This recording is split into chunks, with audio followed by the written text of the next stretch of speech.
Hey guys, welcome to Drew Tutorial. If you are new here, special welcome. In this video, I will show you how to use or add DeepSeek AI in Visual Studio Code.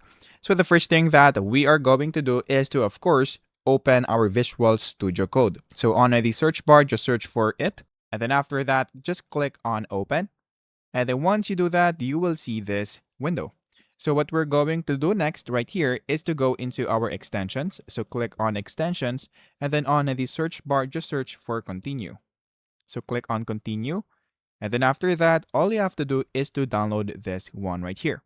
So as you can see, I have already downloaded it. So all you have to do is to install it. And then once you do that, just click on this one right here. After that, once you click it, we're going to click on create account. After that, once you're now here, we're going to select our model. So after that, we're going to click on add chat model. After that, for the provider, we're going to look for DeepSeek.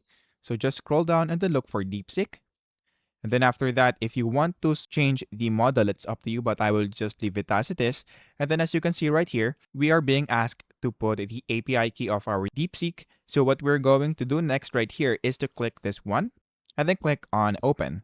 And then after that, once you're now here, all you have to do is to log in with your account. So I'm just going to continue with my Google right here.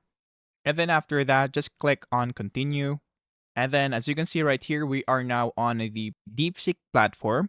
After that, once you are now here, we're going to click on API keys. And then in this part, you will see this create new API key. After that, just name your API key right here. So I'm going to put example and then I'm going to click on create. Once you do that, we are now going to have this API key right here. So once you copy it, make sure that you're not going to lose this because you will only be able to see this once. Once you close it, you will not be able to see it again. So once you copy, open Visual Studio Code right here, and then put the API key, and then click on connect.